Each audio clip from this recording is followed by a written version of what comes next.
everyone and welcome back to Lucky Loaders 15, where I'll be giving you two of my best tips for tomorrow's racing. Now before we get stuck into that, let's quickly just recap on how our selections performed today. In the end, it was a good profitable day for us as both our selections were profitable.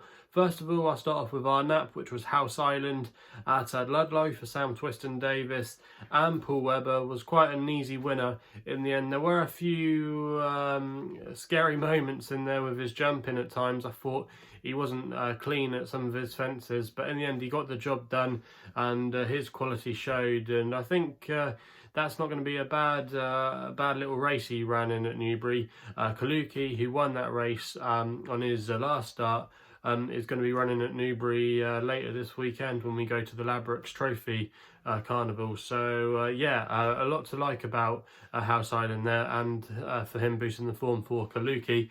But it got the job done, and it'd be interesting to see where House Island goes next. He was well fancied in the betting as well. Quite a bit of money did go down on him. I think when I advertised him last night, he was 7-4. And at some point today, he touched odds on in the end. And his main market rival was Pillion for Phil Hobbs, who had some good form going into the race from last season. Finished second in the Martin Pipe, losing out, you might remember, to Indefatigable, who actually ran earlier today, and we'll talk about that in a minute. But he had some good form from last season, but he didn't apply it on his first appearance over fences at Cheltenham. He was a bit of a dodgy jumper, and he just didn't look interested at all. They applied the cheap pieces today, but it really just didn't seem to be working for him. I don't know what they're going to do with him. Maybe he needs to go back over hurdles to get some confidence. But an easy, comfortable winner for us in the end at Ludlow today, and hope some of you were able to back him. Also as well, our next best was profitable, only a small profit though, as we recommended the Dirt Each Way with Getaway to the Rock at Kempton in the Mayor's listed race.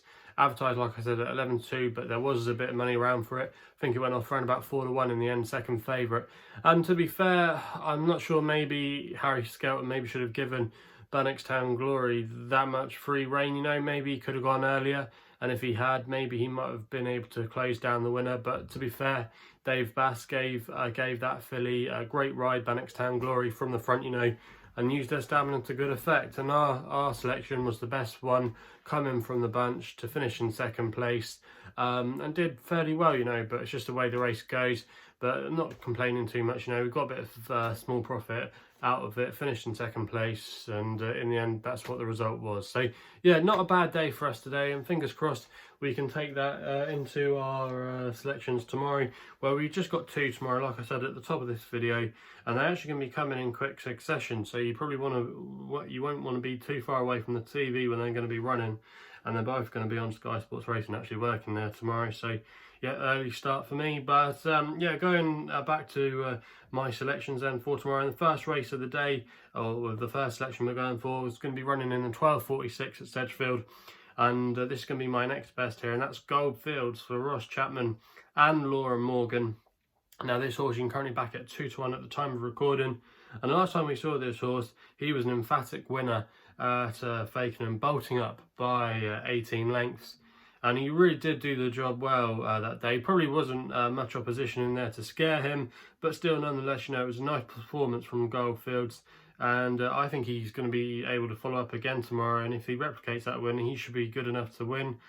Still, also as well, if you look at his profile, he hadn't shown much form before that. You know, he'd run a couple of fair races. I remember he finished 4th at Leicester last season in heavy ground, but he seems like his ideal conditions are dry surface, good ground, you know, not too soft, and he's going to be getting that at Sedgefield tomorrow, so that's going to be another tick in his box tomorrow, so that should help. Also as well, the form of Laura Morgan's stable haven't been too bad, along with this horse winning last week. She had another winner at Catterick. I can't remember the name of that horse now, but it was a very plucky winner, and it just got up on the line. So from her small string, she's 2 from 5 in the last fortnight, operating at 40% strike rate. And this Goldfields, to be fair, he's still only a 6-year-old, you know, so he still could have quite a bit more improvement to come. If you look at the main dangers to this horse in the market, I'll tell you it's probably Sabalco, but I'm just a little bit concerned that he's going to be dropping back in trip, and he might want slightly further, so that would be a negative for me. And he's a bit of a quirky horse as well, and he's going to be having to give away quite a bit of weight to our selection Goldfields. I just think there's a lot to like about this horse to follow up again tomorrow, and if he comes out in the same mood like he did last time at Fakenham, he should take all the beating, and I think he'll go slightly shorter than his price at 2-1 tomorrow. So that's why he is going to be my next best. We then go to my nap, which runs in the 12.55 at Lingfield on the all-weather there at the Surrey venue, and I'm going with a horse. Here's my nap of the day tomorrow that I put up last time and I thought was a little bit unlucky, and that's Little Brown Trout for Holly Doyle and Willie Stone. Holly Doyle's actually got quite a good relationship with this trainer. You might often see her riding horses at Lingfield and also as well at Yarmouth. Seem to remember she's had a few winners with, and Brighton as well, I think, is another track they do quite well at together. But this horse, Little Brown Trout, we put him up last time when Ellie Mackenzie's booked, who I just think was maybe a little bit unlucky that day, and the more experienced Holly Doyle, who's been riding on a crest of a wave this year, I think might just be able to get a little bit more out of this horse. And I think tactically last time, that's what went against him. He's very well handicapped. He's down to a mark of 75, or he's still off 75. His last win actually came just before or just after Christmas last year when he won off a mark of 78. So he's still £3 below his last winning mark, and he's a really consistent horse, often makes the frame, but he does need a few things to fall right for him. But last time he had a nightmare of a trip under Ellie Mackenzie. He was out wide for a lot of it. And then when he was coming with his run, he was really eye-catching, making up a lot of ground in the short straight there. You know, he was flying home, had to weave a bit through traffic, you know, and he didn't get the clearest of passages, and in the end finished full of running. Now, that was over 6 furlongs, and all his running so far has been over 6 furlongs, but he's going to be stepping up in trip tomorrow to 7 furlongs. And if you look at the way he's been racing during his career, I think that's definitely going to suit him, and at Lingfield as well, I think that will suit him as well. If you look at the pedigree, shouldn't be a cause for concern. His half-sister won over a mile, and he's by Casamento, who's bred plenty of milers. So again, that shouldn't be too much of an issue there. Not a bad draw as well to work with tomorrow in still 6, and I'm expecting a late finish here like we often see at Lingfield, you know, one coming down the outside.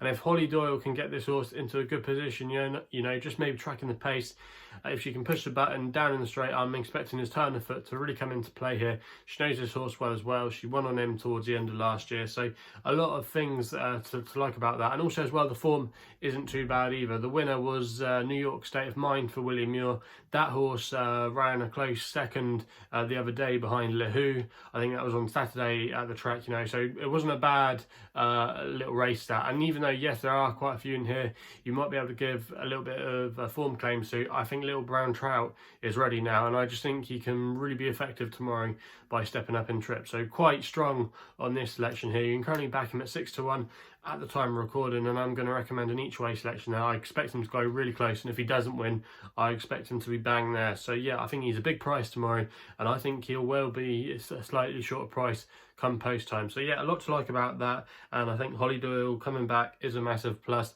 as she's been riding all around the world recently. You might have seen her in America for the Breeders' Cup, and also as well she rode Deirdre in the Bahrain Trophy on Friday, and she's going to be going to Hong Kong in a week or so. So yeah, massive positive. We've got her riding our selection tomorrow. Fingers crossed we can get a winner there. So they're the 2 tips for tomorrow's racing. If you're enjoying these videos, please remember to give us a thumbs up. I enjoy all the support you give me. Also as well, if you haven't done so already, please make sure you hit that subscribe button not to miss out on any videos here on my YouTube channel. And if you want to follow me on Twitter, you can do, where my handle is at LuckyLoader15. And if you want to find out a bit more about myself, my website is www.chrisloaderracing.co.uk. So please gamble responsibly. Hopefully we can have some winners tomorrow, and we'll be seeing you soon.